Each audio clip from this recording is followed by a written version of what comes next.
श्री शिवाय नमस्तुभ्यम। हर हर महादेव। दोस्तों, जैसा कि आप सभी लोग जानते हैं कि 19 जनवरी 2026 माघ माह में पड़ने वाली माघ अमावस्या है और माघ माह की अमावस्या है। अगर कभी भी मौका लग जाए तो माघ माह का सोमवार अमावस्या के दिन तो आप लोगों को सिर्फ और सिर्फ तुलसी की सूखी लकड़ी वाला उपाय तो अवश्य ही करना चाहिए। इन दोनों का संयोग बहुत ही कम आता है। इसी के साथ में गुरुजी ने अपनी शिव पुराण कथा में बताया है कि इस दिन आपको तुलसी की सूखी लकड़ी वाला उपाय तो आपको अवश्य ही करना चाहिए। मैंने आपको लकड़ी वाला उपाय तो अवश्य ही करना चाहिए क्योंकि ऐसा दिन पूरे साल में सिर्फ एक ही बार आता है। और दोस्तों, आप सभी लोग जानते हो कि सोमवार का अगर सबसे बड़ा कोई उपाय है तो वह तुलसी की सूखी लकड़ी वाला उपाय है। तो दोस्तों, सोमवार अमावस्या के दिन आप लोगों के मेरा करना चाहिए, कोई इस तुलसी की सूखी लकड़ी वाला उपाय को जरूर करना है। बहुत सारे लोग होंगे जिन लोगों ने इस उपाय को ना किया हो, मतलब पूरा साल निकल गया, उन्होंने किसी भी दिन इस तुलसी की सूखी लकड़ी वाला उपाय को ना किया हो। पर दोस्तों, आपके पास एक आखिरी मौका बचा हुआ है जो कि सोमवार अमावस्या के दिन है। इस दिन आप लोगों को इस वाले उपाय को जरूर कर लेना है। भले ही आपने पूरे महीने भर इस उपाय को ना किया हो, पर अगर आपने इस माघ माह के सोमवार अमावस्या के दिन अगर इस वाले उपाय को कर लिया तो आपको इस उपाय को करने का वह फल मिलेगा जिसकी आपने कभी कल्पना भी नहीं करी होगी।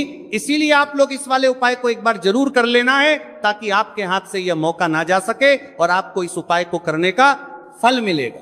दोस्तों, यह उपाय पंडित जी ने अपनी अभी की ही श्री शिव महापुराण की कथा में बताया है, जिस उपाय को आज हम आपको बहुत अच्छे से समझाने वाले हैं। इस वीडियो को देखने के बाद उपाय को समझने के लिए आपको कोई और वीडियो को देखने की जरूरत नहीं पड़ेगी। तो चलिए दोस्तों, उपाय को शुरू करते हैं।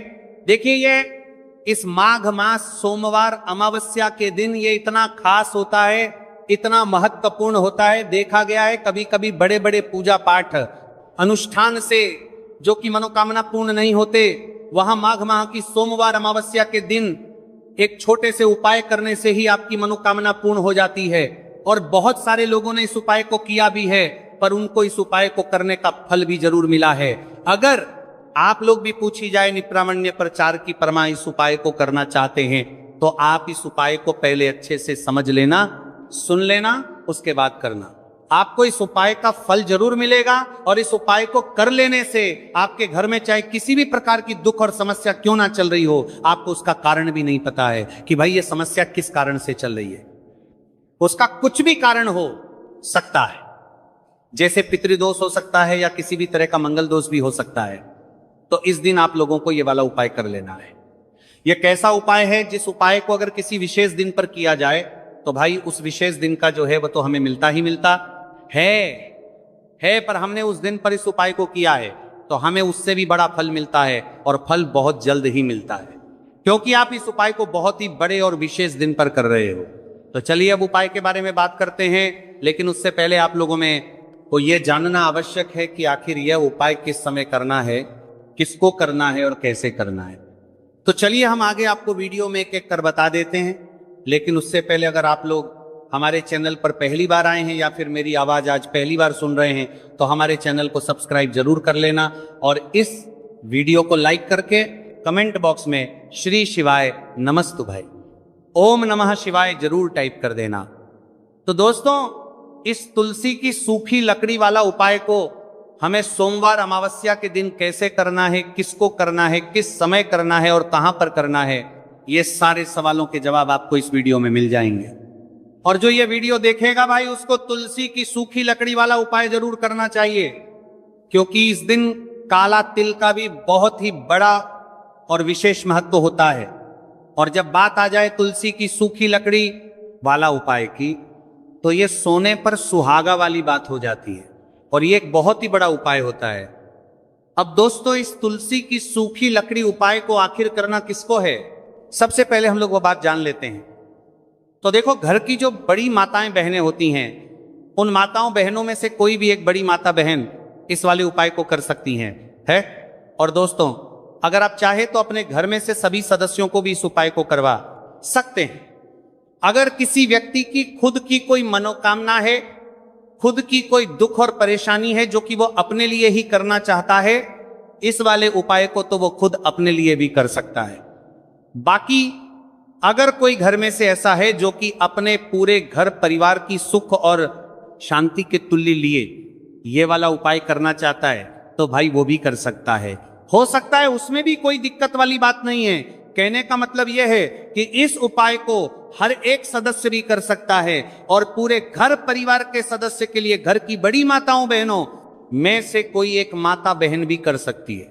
माताएं बहनें अगर घर में उपस्थित ना हो या वह यह वाला उपाय ना कर पा रही हो तो फिर घर का कोई बड़ा सदस्य भी इस तुलसी की सूखी लकड़ी वाला उपाय को कर सकता है, चाहे फिर वह पुरुष ही क्यों ना हो, उसमें कोई भी दिक्कत वाली बात नहीं है। उसके बाद में दोस्तों जो अगला प्रश्न निकल कर आता है वो ये आता है इस उपाय को लेकर के कि आखिर इस उपाय को हमें किस समय करना है, सुबह के समय करना है कि शाम के समय करना है। तो देखो इस वाले उपाय को आप लोग सुबह के समय भी कर सकते हो और शाम के समय प्रदोष काल में भी कर सकते हो। अब अगर आप पूछो कि भाई साहब सबसे उत्तम समय कौन सा रहेगा इस तुलसी की सूखी लकड़ी वाला उपाय को करना है, कहा तो हम आपसे बस यही कहेंगे कि इस उपाय को आप सुबह के समय करेंगे तो ज्यादा बेहतर होगा। बाकी अगर प्रदोष काल शाम के समय भी करेंगे तो भी अच्छा होगा, उसमें कोई भी दिक्कत वाली बात नहीं है। तो अब दोस्तों जो अगली सबसे बड़ी और महत्वपूर्ण बात आती है वो ये आती है कि सुबह अगर हम उपाय को करेंगे तो हमें कितने बजे से लेकर कितने बजे तक के बीच में करना है, और शाम के समय प्रदोष काल में करेंगे तो हमें कितने बजे से लेकर कितने बजे के बीच में करना है। तो देखो सुबह जितनी जल्दी हो सके आप उपाय को करने की कोशिश करना। बाकी अगर किसी कारणवश लेट भी हो जाओ, थोड़ी देर भी हो जाए तो 10 या 11 बजे तक भी आप उपाय कर लेना और 12 बजे से ज्यादा देरी ना हो, ठीक है, इस बात का ध्यान रखना। उसके बाद में दोस्तों अगर शाम के समय प्रदोष काल की बात करें, प्रदोष काल का जो समय होता है वो शाम के 0 बजे से शुरू हो जाता है।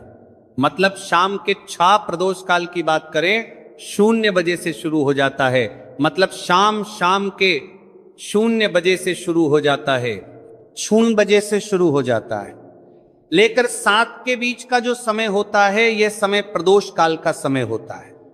तो आप इस उपाय को 7 या 8 बजे के बीच में भी कर सकते हो।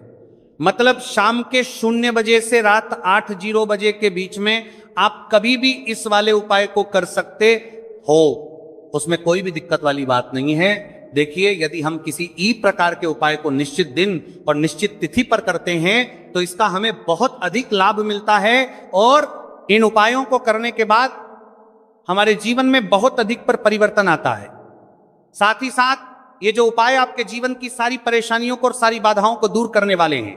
देखिए दोस्तों आज के इस पूरे वीडियो में हम आपको 3 चमत्कारिक उपाय बताने वाले हैं और ये तीनों ही उपाय बहुत ही खास और बहुत ही ज्यादा विशेष होने वाले हैं। तो चलिए दोस्तों जाने वाले हैं, लेते हैं गुरुजी द्वारा बताए गए सबसे पहले उपाय के बारे में। अश्विन महाधन प्राप्ति उपाय, तुलसी की सूखी लकड़ी घर में रख देना, बहुत जल्दी करोड़पति बनोगे, इतना पैसा पत्र से बंदोरपति बनोगे, बरसेगा। राधे धे दोस्तों, आपको किसी भी दिन तुलसी की सूखी लकड़ी का उपाय घर पर करना है और ऐसा समझ लीजिए कि तुलसी की सूखी लकड़ी का यह उपाय आपको बहुत जल्दी करोड़पति बनाएगा। क्योंकि जो मेरी अश्विन का महीना है यह श्री हरि विष्णु को सबसे प्रिय महीना है। तो देखिए स्कंद तनगरसर करते हैं। पुराण में आता है कि भगवान विष्णु को सबसे प्रिय अगर कोई महीना है तो वह आश्विन का ही महीना है और आश्विन के महीने में तुलसी के उपाय रातों रात आपके भाग्य को चमकाते हैं। ऐसे में आज की वीडियो में हम आपको तुलसी के ऐसे उपाय बताने जा रहे हैं जो रातों रात आपका भाग्य चमकाएंगे और बहुत जल्दी आपको महादानी बनाएंगे। तो देखिए श्री हरि विष्णु प्रसन्न होते हैं जब भी आप मां तुलसी से जुड़ा हुआ कोई भी उपाय करते हैं, मां लक्ष्मी प्रसन्न होती है जब आप श्री हरि विष्णु को प्रसन्न करते हैं।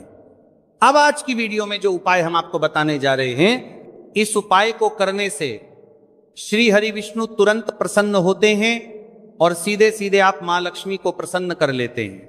आपके जीवन में आप खुद अपने सौभाग्य को प्रसन्न कर लेते हैं। इसकी तरफ करने के भी आपके जीवन में आप खुद अपने सौभाग्य को प्रसन्न कर लेते हैं, प्राप्त कर लेते हैं इस छोटे से उपाय को करके। तो देखिए सबसे पहले बात कर लेते हैं कि जो मां तुलसी है, इनके बिना श्री हरि विष्णु का पूजन और श्री हरि विष्णु का भोग दोनों ही अधूरे हैं।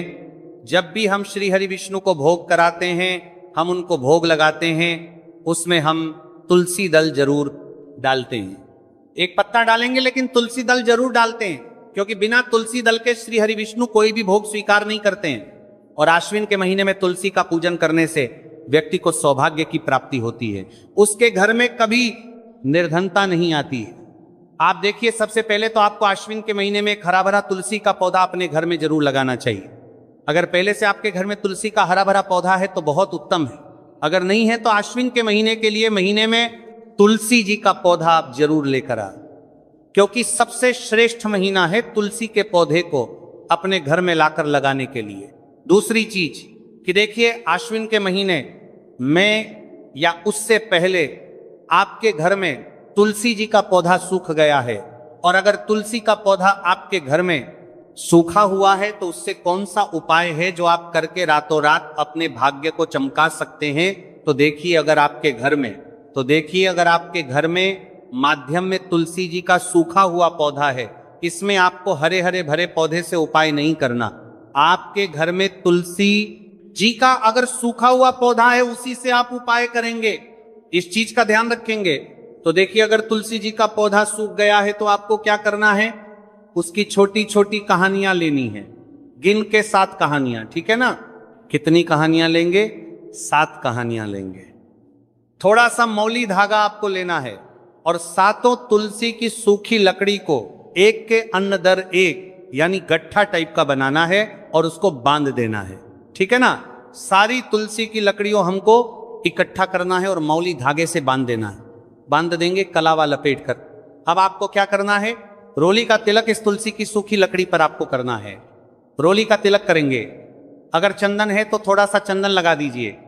अब ये तुलसी की जो सूखी लकड़ी है, ये आपको थोड़ी देर अपने घर के मंदिर में रखनी है, श्री हरि विष्णु के सामने, और एक देसी घी का दीपक आपको श्री हरि विष्णु के सामने लगाना है।